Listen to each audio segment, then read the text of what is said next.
At 0300 local time, the first strike hit the city center, illuminating the dense urban landscape.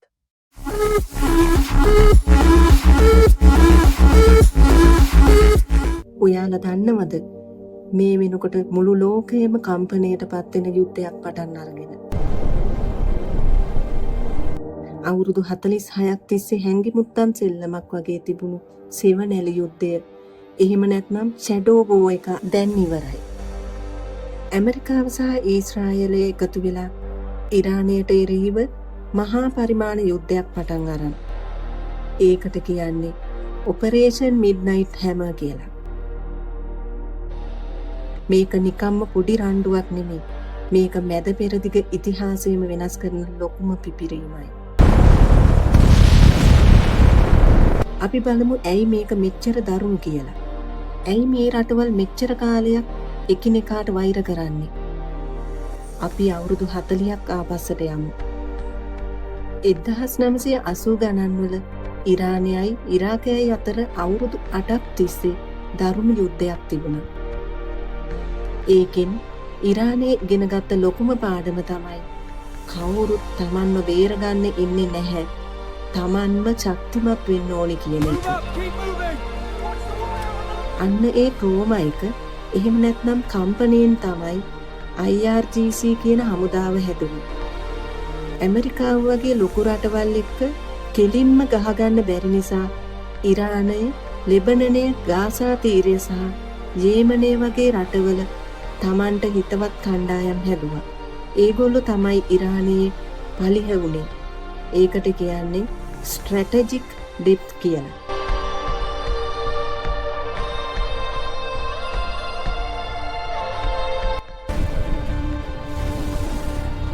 දැන් අපි බලමු අලුත්ම තත්ත්වය මොකක්ද කියලා.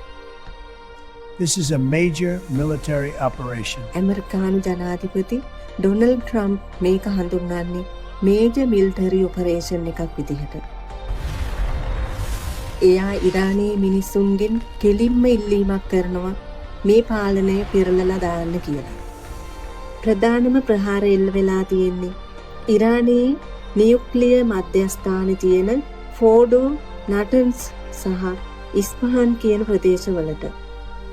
ඒ විතරක් නෙවෙයි, ඉරාන උත්තරීතර නායකයාගේ කාර්යාලයටත් ප්‍රහාර එල්ල වෙලා.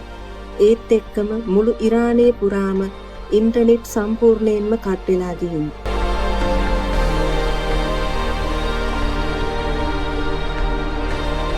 හැබැයි ඉරානයක් නිකන් හිටියේ නැහැ. ඒගොල්ලෝ තමන්ගේ අන්තිම කාඩ් එක ගැහුවා.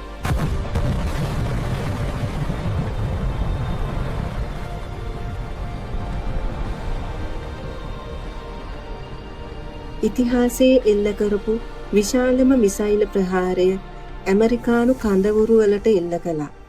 එක්සත් අරාබි එමීර් රාජ්‍ය, බහරේනය, කුවේටය සහ කටාර් වල තියෙන ඇමරිකානු කඳවුරු වලට මිසයිල වැටිලා තියෙනවා.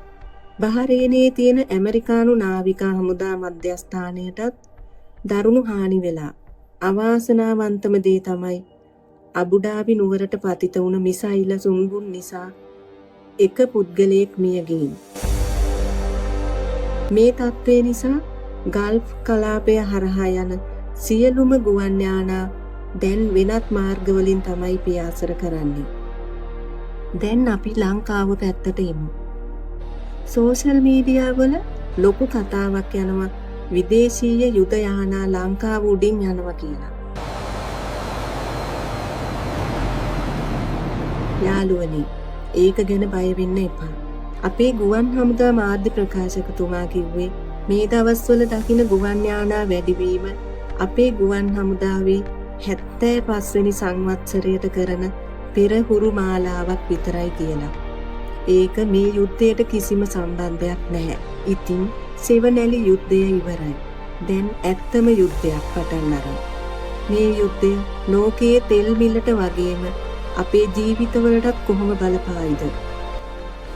We will re-attack with full force. This is our legitimate right. ඉරානය කියන්නේ මේකට ධර්ම ප්‍රතිප්‍රහාරයක් දෙනවා කියලා. We will wait and see what will අපි happen. බලමු ඉදිරියට මොකද වෙන්නේ කියලා.